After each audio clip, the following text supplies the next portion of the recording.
Hello friends, कैसे हैं आप सब। उम्मीद करता हूँ अच्छे ही होंगे। तो फ्रेंड्स, आज जो आपके सामने मैं आज वीडियो लेके आया हूँ वो है कोल इंडिया लिमिटेड का जो एक एग्ज़ाम हुआ था 27 फरवरी 2020 को।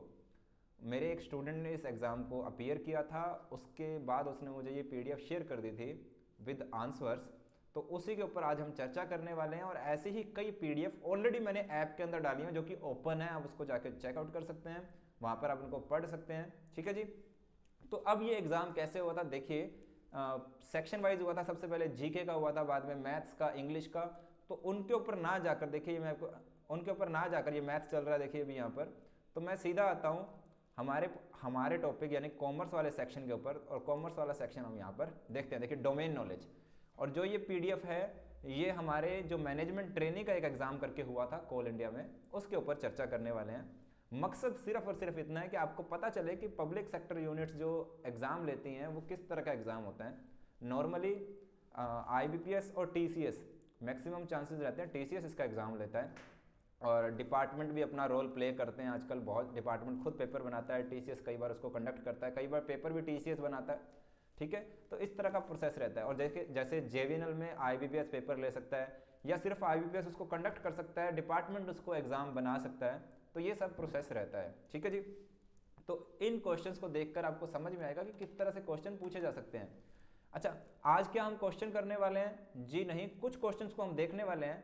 पर अगर आप लोग कहेंगे तो इनको मैं सॉल्यूशन देने के लिए भी रेडी हूं, पर आपको उसके लिए कमेंट बॉक्स में लिखना पड़ेगा। और क्योंकि आजकल स्टूडेंट पढ़ने के मूड में नहीं है, ठीक है जी, वो सिर्फ एक चीज़ देखते हैं, वैकेंसी आ रही है क्या। और मैं आपको बता दूं, पब्लिक सेक्टर बैंक्स यूनिट्स में तो वैकेंसीज आती भी रहती हैं और हमारी वैकेंसी भी जल्दी आ जाएगी।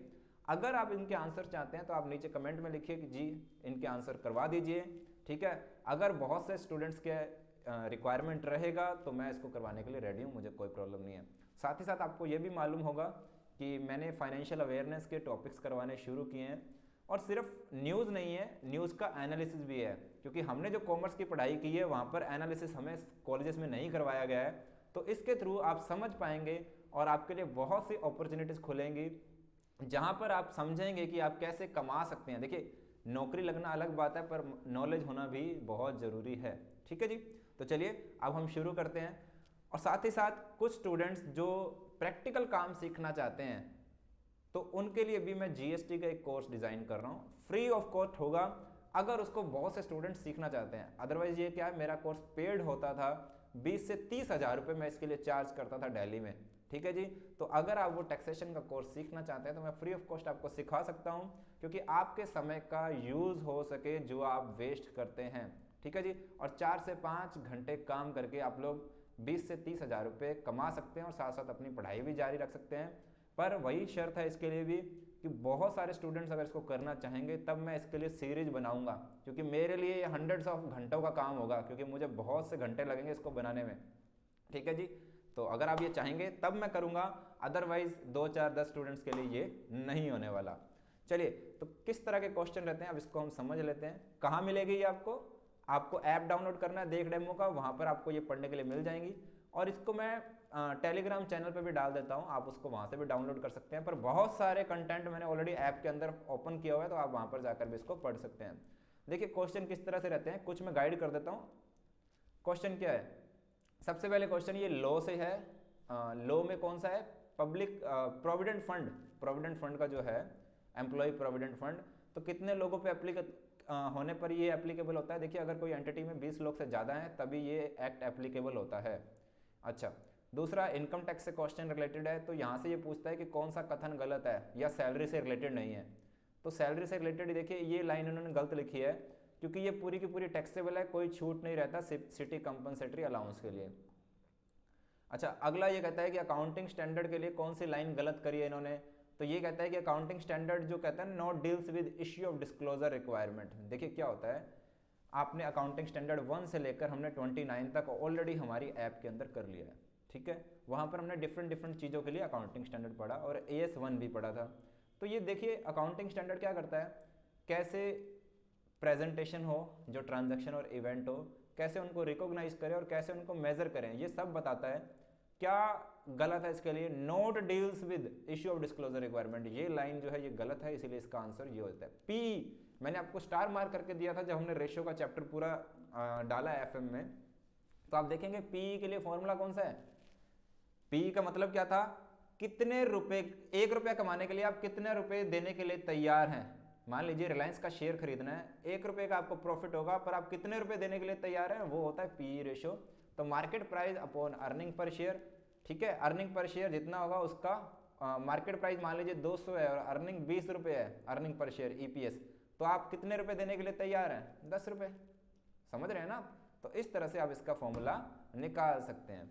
अच्छा ओके, मतलब ईपीएस 10 रुपये है, मार्केट प्राइस आप 200 रुपये देने के लिए तैयार हैं, ठीक है, ईपीएस 10 आएगा। ओके, और कितना ईपीएस सही होता है ये आप मुझे कमेंट में लिख के बताइए। ऑलरेडी मैं इसको आपको दे चुका हूँ मेरी ऐप में, और अगर आप गूगल पे सर्च करके बता सकते हैं। अगला क्वेश्चन स्टैंडर्ड कॉस्टिंग का है, ठीक है जी।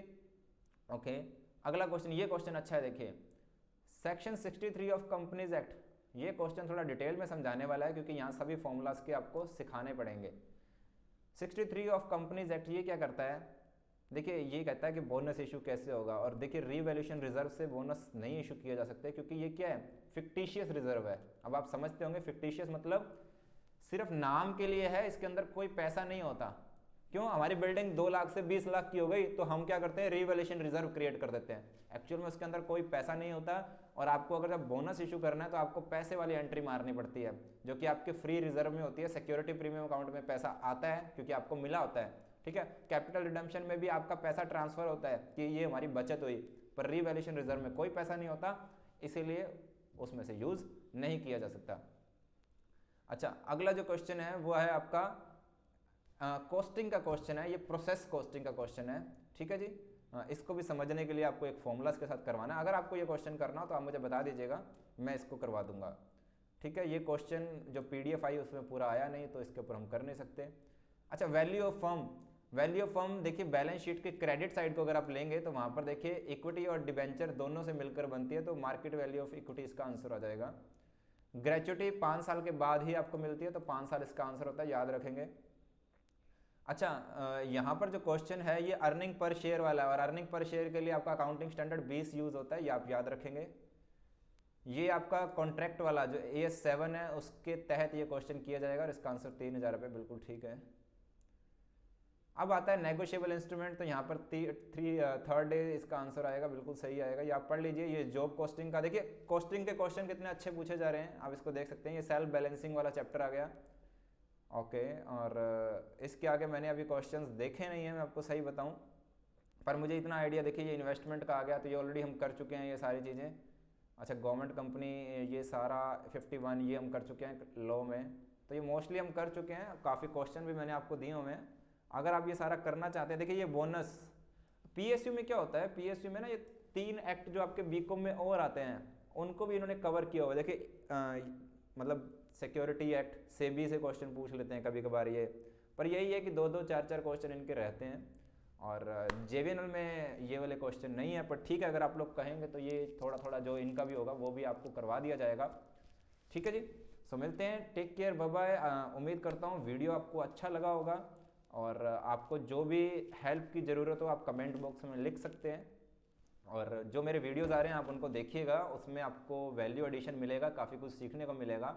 और अगर आपका कुछ और सीखने का भी हो कि देखिए, जब मैंने जैसे कहा जीएसटी और इनकम टैक्स के लिए मैं अपने दूसरे चैनल पे शुरू कर रहा हूँ, और पेड कोर्सेज को मैं फ्री कर सकता हूँ अगर आप काफ़ी सारे स्टूडेंट उसको सीखना चाहेंगे, क्योंकि देखिए डिपेंड करेगा आपका इंटरेस्ट।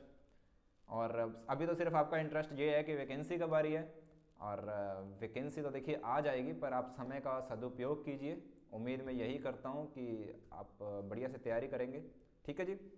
तो मिलते हैं नेक्स्ट वीडियो में। अगर चैनल पे आपको आते हुए वीडियो अच्छे लगते हैं तो सब्सक्राइब कर लीजिएगा, और फ्रेंड्स में शेयर कीजिए ताकि ज़्यादा से ज़्यादा लोगों की हेल्प हो पाए। मिलते हैं नेक्स्ट वीडियो में, टेक केयर, बाय बाय।